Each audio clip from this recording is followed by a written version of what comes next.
is actually part 2 of a 2-part lesson, or what would normally have been a 2-part lesson. So I'm going to restart with the number 1 and realize that you can kind of pause and start some of the homework and get to the point past the first half of it to where you kind of might need a little bit more instruction. But if you want to take all the notes at once, that's fine too. We're going to start with the integral of dx. You're going to see that a few times. The integral of dx is just asking for the integral of the number 1 dx. And if I integrate 1, really what I'm integrating is I get x, because the derivative of x would go right back to the number 1. Just don't forget your plus constant. Always remember your plus constant of integration. So this is useful because you're going to see problems that truly break apart integration like this. If I have the integral of x squared plus 2x plus 6, and let's say that I do these with limits. We're going to kind of insert some limits of integration, and we know that I'm actually going to be given that the integral from a to b of x squared dx is equal to 4, and I'm going to be given that the integral from a to b of x dx is equal to -1, and I'm also given that the integral from a to b of dx is 7. And it may ask you a question like this, given all this information right here. And this is actually a fairly easy question if you know what to do. We're going to use a property of integration that says that the integral of each part of a polynomial is the same as the integral of each part added together. So this is really the integral of a to b of x squared dx plus the integral from a to b of 2x dx plus the integral from a to b of 6 dx. I just took each of those different parts and broke them up. However, the constant multiplier rule also says that the constants can come out as coefficients.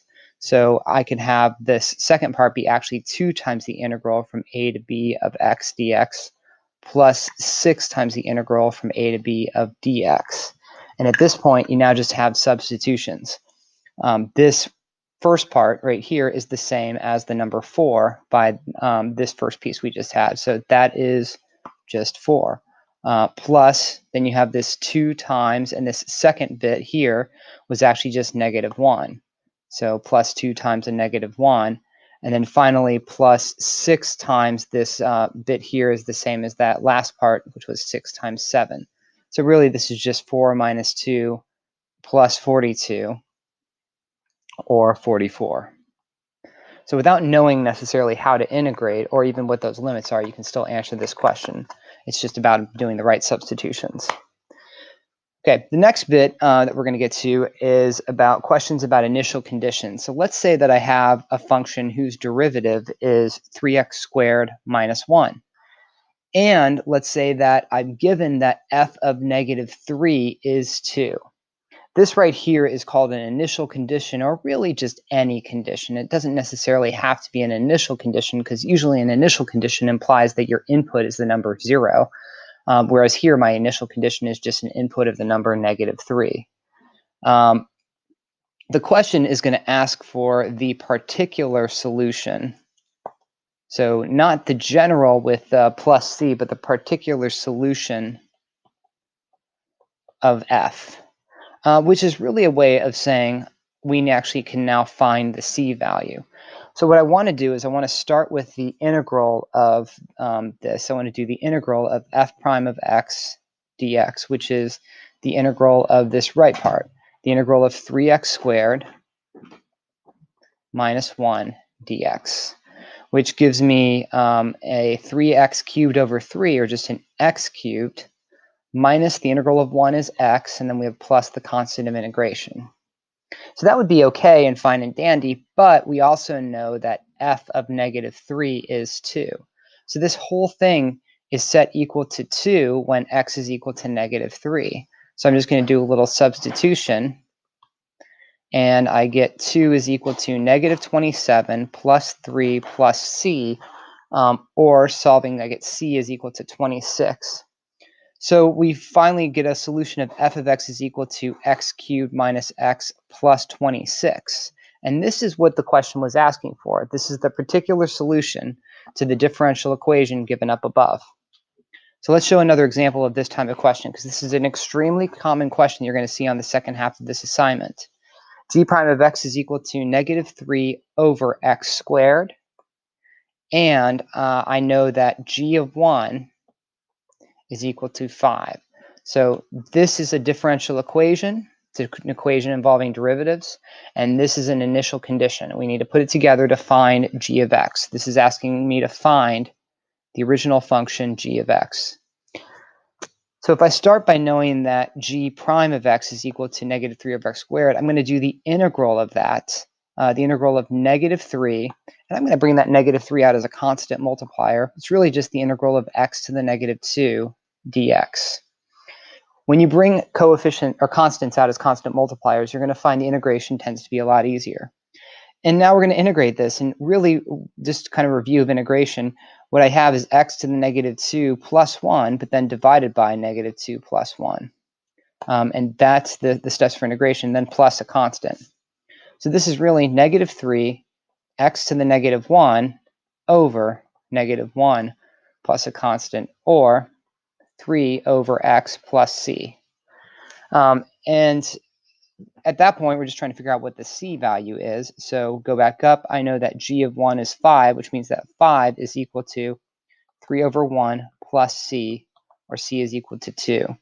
So then my specific solution, my particular solution, is g of x is equal to 3 over x plus 2. Okay, number 5. I'm going to kind of go through the process of integrating from acceleration back again. You're going to have questions that start with something like acceleration is equal to something that it might give you, like a. And if I integrate this, I get v of t is equal to a times t plus a constant.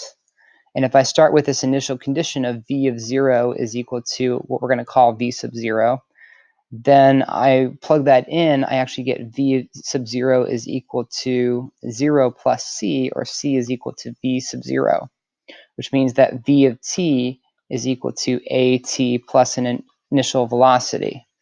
And then if I say, let's do integral of both sides of this with respect to t, the integral of velocity is position, and that's equal to at squared over 2 plus v sub 0 times t plus another constant I'm going to call c1, since I've already labeled c up there.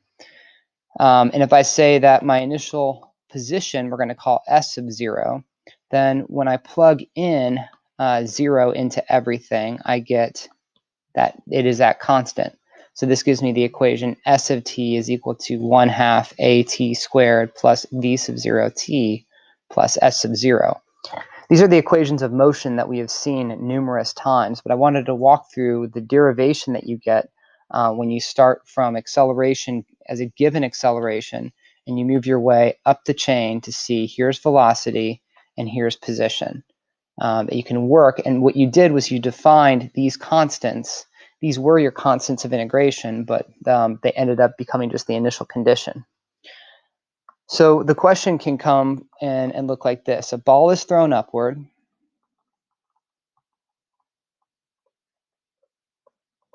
And whenever we throw a ball upward, we're going to assume that we know the constant of acceleration. So we're going to say that a is equal to either -9.8 meters per second squared, which is going to be most common for you to have used in these problems. So if you're allowed a calculator, you can go 9.81 meters per second squared. And likewise, you can say a is equal to -32.2 feet per second squared. You don't tend to learn that in physics because you stick with metric system, but your problems in this book use a mixture of the two, so it's good to know both. A ball is thrown upward with initial velocity of 8 meters per second, so we'll stick with meters, from a height of 2 meters. And it wants you to find just the equation s of t. So we're going to do this manually. We're going to start with a of t, the acceleration due to time, or the acceleration due to gravity is -9.81. Then we're going to integrate both sides and get v of t is equal to negative 9.81t plus a constant, which we know from up above is v sub 0. Well, we know that v sub 0 is given, so this gives me my velocity equation actually ends up being negative 9.81t plus 8. And then to get the position function, we're going to integrate velocity, which gives me negative 9.81t squared over 2 plus 8t plus an initial position s sub 0. And we know from the problem itself that that is 2. So my final can look like negative 4.905 t squared plus 8t plus 2. So these are some examples of applications of this. You'll see a lot of questions involving initial conditions.